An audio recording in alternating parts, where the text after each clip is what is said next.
શ્રી વલ્લભાધીશ કી જય, ગિરિરાજ ધરણ કી જય, શ્યામ સુંદર શ્રી યમને મહારાણી કી જય, શ્રી ગુસાઈજી પરમ દયાળ કી જય, શ્રી ગોકુલનાથ કી જય, દાવ દયાળ કી જય, શ્રી નવનેત પ્રિયા લાલ કી જય, अपने माथे बिराजता सेव्य स्वरूप की जय। बधाई वैष्णव ने जाजा करे। जय श्री कृष्ण। 2 દિવસ શ્રીનાથજી છે આજે ભોગી સંક્રાંતિ, ઘણીવાર દસમના હોય. આ ઉત્તરાયણનું પર્વ તિથિ પ્રમાણે હોય અને 14મી જાન્યુઆરીએ કોઈ તિથિનું કે કશું જ નહીં. 14મી જાન્યુઆરી એટલે ઉત્તરાયણ. આપણે બધા મહાભારતનો પ્રસંગ જાણીએ છીએ કે ભીષ્મ પિતામહ ઉત્તરાયણની રાહ જોતા હતા, કારણ કે એમને ઈચ્છા મૃત્યુનું વરદાન હતું. એવું કહેવાય કે દક્ષિણમાં જાય એ નહીં સારું, ઉત્તરાયણમાં જાય જીવ એ સારું. તો આપણે બધાય જાણીએ છીએ કે ભીષ્મ પિતામહ ઉત્તરાયણની રાહ જોતા હતા. અને આમ ભગવદીઓ પાસે સાંભળ્યો છે, ઉત્તરાયણ એટલે એ દિવસે દ્વારકાધીશ ઉત્તરાના ગર્ભમાં જે અશ્વત્થામાએ બ્રહ્માસ્ત્ર છોડ્યું હતું કે છેલ્લો પાંડવોનું નિશાન, કૌરવ કુળનું નિશાન, એને હું પતાવી દઉં એટલે કોઈ આને બાવળું પાણી પાવાવાળું ન રહે. ત્યારે ઉત્તરાએ પાહી મામ કરીને દોડતી આવી. કોની પાસે? દ્વારકાધીશ પાસે. દ્વારકાધીશે કીધું આટલા બધા છે ને? તો કે આ જેટલા છે 5 પાંડવો અને બીજા બધા, એ બધાને મૃત્યુનો ડર છે. એ બધા મૃત્યુથી ડરે છે. તો જે પોતે મૃત્યુથી ડરતા હોય એ મારા ગર્ભની મૃત્યુથી રક્ષા કેવી રીતે કરી શકે? પણ આપ તો મૃત્યુ પણ આપનાથી ડરે, તો હું એના શરણે જ જાઉં ને કે જેનાથી મૃત્યુ પણ ડરતું હોય. અને આ બધી દુનિયાની રસ્મ આપના હાથમાં છે. એટલે મોટાના શરણે જાઓ કે જે સમર્થ હોય. આપ તો સર્વ સમર્થ છો, સ્વતંત્ર છો. કરતુમ અકર્તુમ અન્યથા કરતુમ આપ છો, એટલે હું આપના શરણ આવી. એટલે દ્વારકાધીશે સૂક્ષ્મ સ્વરૂપ ધારણ કરી ઉત્તરાયણ, ઉત્તરાની અંદર જઈને ગર્ભની રક્ષા કરી, એટલે ઉત્તરાયણ. આજે ખાસ તિલવાનો ભોગ આવે અને આમાંનું ગૂઢ રહસ્ય છે. પણ સાદી સીધી ભાષામાં કેવું હોય, પ્રભુ બધાય રસના ભોગતા છે, એટલે ભોગી સંક્રાંતિ. બધાનો ભોગ કરે, સબ રસ કે રસ ભોગ કરે શ્રી ગિરધરલાલ. બધાય રસનો ભોગ કરે. જો નંદ બાવાના પુત્ર પ્રેમના ભોગ કરે, યશોદાજીના વાત્સલ્ય રસના ભોગ કરે, ગોપીઓના પ્રિયતમના રસનો ભોગ કરે, સખાઓના સખ્ય ભાવનો ભોગ કરે, સખીઓનો સખી તરીકેનો ભોગ કરે, રાધાજીના માધુર્ય ભાવનો ભોગ કરે, વ્રજવાસીઓના સર્વસ્વ રસનો ભોગ કરે, યમુનાજીના ચતુર્થ પ્રિયા તરીકેનો ભોગ કરે, ગિરિરાજની હરિદાસ વર્ય તરીકેના રસનો ભોગ કરે. એમ ઠાકોરજી આજે બધા જ રસનો ભોગ કરે, એટલે ભોગી સંક્રાંતિ. ઘણા ઘરોમાં તલ સાંકળીને તલની સામગ્રી ધરવામાં આવે, ઘણામાં ખીચડો ધરવામાં આવે, આ 2-3 અને ઠાકોરજી પતંગ ઉડાડે બાળ ભાવથી ને. જો એક બેને કે એક ઢોળ સરસ બનાવ્યું, ભલે એણે એના ભાવ પ્રમાણે બનાવ્યું, પણ મને એનો ભાવ બહુ ગમ્યો. બહુ મને યાદ નથી, કાલે મળવા આવ્યા તો એણે ગાયું તો એમાંથી મને 2 લીટી યાદ હોય તો હું બોલું. યમુના કિનારે કાંજી પતંગ ઉડાડે, નંદ બાવાની અટારીએ ખાંજી પતંગ ઉડાડે, પતંગ ઉડાડે કાંજી સોનીડા તેડાવે,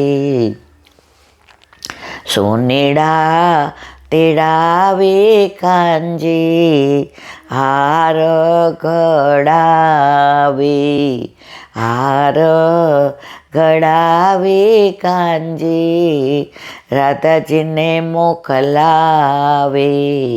પેરો રાધા રાણી આજે મોકલે તમારા સ્વામી યમુના કિનારે, યમુના કિનારે કાંજી પતંગ ઉડાડે, નંદ બાવાને અટારીએ કાંજી પતંગ ઉડાડે, પતંગ ઉડાડે કાંજી કાપડિયો બોલાવે, કાપડિયો બોલાવે કાંજી ચુંદડી વિતરાવે, ચુંદડી વિતરાવે કાંજી રાધાજીને મોકલાવે. પેરો રાધે જોરાની મોકલે તમારા સ્વામી યમુના કિનારે, યમુના કિનારે કાંજી માળીડો તેડાવે, માળીડો તેડાવે કાંજી વેણી ગુથાવે, વેણી ગુથાવે કાંજી રાધાજીને મોકલાવે. પેરો રાધે જોરાણી મોકલે તમારા સ્વામી યમુના કિનારે. સરસ ગાયું હતું, મને બહુ યાદ નથી પણ આ 2-3 લીટી કડી યાદ હતી. એમનો ભાવ ઉત્તમ હતો કે બધાય ભાવ અંદર આવી જાય. પછી કે નંદ બાવા યમુના કિનારે કાંજી નંદજીને બોલાવે, આવો પિતાજી મારા મારે પતંગ અપાવો યમુના કી. બધાનું પછી નામ આવે ને બધાના ભાવ. ટૂંકમાં ભોગી સંક્રાંતિ એ બધા ભાવનો ભોગ ઠાકોરજી કરે એટલે ભોગી સંક્રાંતિ. બાકી ગુઢ ભાવ તો આજે આપણને કાંઈ બહુ ખબર હોય નહીં, અને હોય તો એનું કાંઈ આપણે વિવરણ થાય નહીં. પુષ્ટિ માર્ગમાં જે આગળ બહુ વધ્યું હોય ને એ ગુઢ ભાવ વાંચી શકે, સાંભળી શકે અને કહી શકે. હજી આપણે બધા ત્યાં સુધી પહોંચ્યા નથી. એટલે આપણે બધા વાત્સલ્ય ભાવ અને એ ભાવની અંદર જ રહેવાનું. શ્રીજી બાવાના દર્શન સરસ થયા. હવે બહુ જ ચાલવાનું હોય છે. મનમાં એક ભાવ આવ્યો કે શ્રીજી બાવાના આપણા ઠાકોરજીમાં થોડો ભેદ છે. આપણા ઘરે બિરાજતા ઠાકોરજી ને એ ઠાકોરજી બે એક જ છે, તો શું કામ દોડાદોડી કરવી? હા, ઠાકોરજીના બધા શ્રૃંગારને, વસ્ત્રને, આભૂષણને, સુગંધીને એ બધું લેવા માટે પધરાવીને જઈએ અને પૂછીએ, બોલ હવે શું લેવાનું છે. અને ઠાકોરજી માટે ત્યાં જેટલું બધું સરસ મળે ને એટલું બીજે ના મળે. જયેવા એનો આનંદ છે, પ્રભુ પધરાવીને ગયા એનો આનંદ છે. પરંતુ ઠાકોરજીને વિહાર કરવાનું મન થાય અને પધરાવી છે એ જુદી વસ્તુ છે. બાકી ત્યાંના ઠાકોરજી અને આપણા ઠાકોરજીમાં કોઈ ભેદ નથી. ત્યાં દર્શન કરી શકીએ, સ્પર્શ ન કરી શકીએ. આપણા ઠાકોરજીને સ્પર્શ કરી શકીએ. આપણા ઠાકોરજીને ચરણ સ્પર્શ કરી શકીએ, ત્યાં ન કરી શકીએ. આપણા ઠાકોરજીને સ્નાન કરાવી શકીએ, ત્યાં ન કરાવી શકીએ. આપણા ઠાકોરજીને શ્રૃંગારને આભૂષણ વસ્ત્ર ધરાવી શકીએ, ત્યાં ન કરી શકીએ. આપણા ઠાકોરજીને જારીજી ભરી શકીએ, ત્યાં ન કરી શકીએ. આપણા ઠાકોરજીની સામગ્રી આપણે જે બી આવડે એવી બનાવી શકીએ, એને આપણા ઠાકોરજી 56 ભોગ માનીને આરોગે, ત્યાં આપણે ના કરી શકીએ.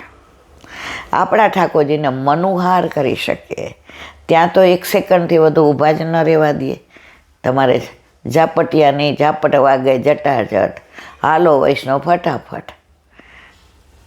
હજી નજરથી નજર મળે ત્યાં તો આપણે નીકળી જવાનું હોય. આપણા ઠાકોરજીને આપણે દર્પણ દેખાડી શકીએ, ત્યાં ન દેખાડી શકીએ. આપણા ઠાકોરજીને આપણે પોઢાડી શકીએ, ચરણ ચાંપીએ, ચરણ ચાંપત મોહનલાલ, ત્યાં કાંઈ ન કરી શકીએ. ત્યાં ફક્ત નેત્રનું સુખ અને ત્યાં ધક્કા મૂકી. પણ આપણા ઘરે આપણા માથે બિરાજતા આપણા ઠાકોરજી, આપણે મોડા ઉઠીએ તો આપણે શું કહીએ, ઠાકોરજી આજે વ્રજમાંથી મોડા પધાર્યા.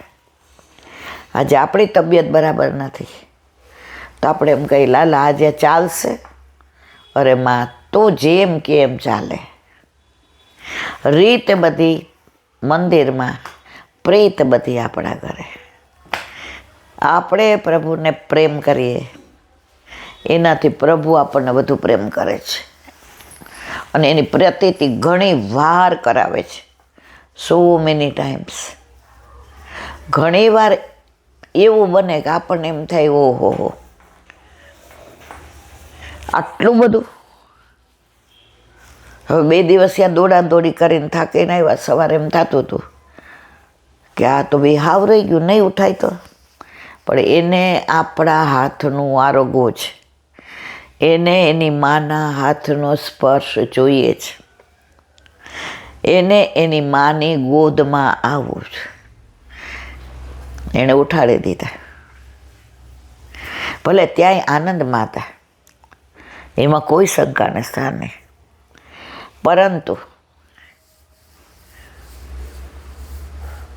આપણા ઠાકોરજી આપણી સાથે જ આનંદ મારીએ. કાલે એ જ વિચાર આવ્યો કે માનો કે ઘણાય શ્રીનાથજી જાય કે વ્રજમાં જાય કે ફરવા જાય, પોતાના ઠાકોરજી બીજે પધરાવીને જાય. તો કાલે એ જ વિચાર આવ્યો કે આ ઠાકોરજી વિના આપણે શ્રીનાથજી આવ્યા હોત, આપણે રહી શકત? ભલે ઘરે થાય છે એવું કાંઈ ન થાય, તે ત્યાં આપણે એને ફોસલાવવાનો જ હોય, પણ એને ત્યાં ફોસલા હોય આપણી હારે ગમે છે. હવે માનો કોકના ઘરે પધરાવ્યા હોય તો એ મહેમાન ઠાકોરજી જ ગણાય, એને ઘર જેવું નહીં લાગે. ઓશિયાળો બની જાય આપણા વિના. તો કાલે મનમાં એમ થયું કે ના ના ના ના ના, ઠાકોરજીને તો એની મા સિવાય ક્યાંય ફાવે જ નહીં. અને એની માને પણ ઠાકોરજી સિવાય ન ફાવે. સવારે મંગળાના દર્શન કરતાં પણ એ જ વિચાર આવે, દૂધ લઈ જવાનું છે, દહીં લઈ જવાનું છે, ફ્રૂટવાળા આવી ગયા હશે. દર્શન કરીએ શ્રીજી બાવાના, પણ યાદ આવે છે આપણા ઠાકોરજી, કારણ સાથે લઈ આવ્યા છે. જેવી રીતે મારા વાલા, આપણા 6 મહિનાના છોકરાને ઘોડિયામાં સુવડાવ્યું હોય અને આપણે શાક લેવા જવું હોય ને, પાડોશીને કીધું હોય કે આ તમારી બાજુની જાળી ખુલ્લી રાખો છો અને ઘોડિયું અહીં રસોડામાં રાખો, તમારી બાજુ રસોડું છે. સેજ અવાજ આવે ને તો દોડજો, હિંચકો નાખજો, હું હમણાં શાક લઈને આવું છું. જે પહેલી લારી હશે ને ત્યાંથી લઈ લેશું. ભાવમાંય વડછડ નહીં કરીએ. ક્યાંક મારો દીકરો ઉઠી જશે તો, કોજીએ ચડી જશે તો, શ્વાસ લઈ જશે તો, અને દોડતા આવીએ છીએ. તો મારા વાલા, એક 20 મિનિટ કાઇનેટિક લઈને શાક લેવા જઈએ ને તો ત્યાં આપણને સતત એમ થાય છે મારો દીકરો ઉઠી જશે, મારો દીકરો કજીએ ચડશે, મારો દીકરો રોવા લાગશે, મારા દીકરાને શ્વાસ ચડી જશે, ને દોડતા આવીએ છીએ. તો આપણા ઘરે આપણા માથે બિરાજતા આપણા સાક્ષાત પુરુષી પુરુષોત્તમ, જે દાન લીલા કરે, માન લીલા કરે, હોરી ચોરી, પ્રેમ લીલા, રસ લીલા, રાસ લીલા, મનિહારી લીલા, સોનારણ લીલા, અન્નકોટ લીલા, નવવિલાસ લીલા, પનિહારી લીલા, નૌકા વિહાર લીલા.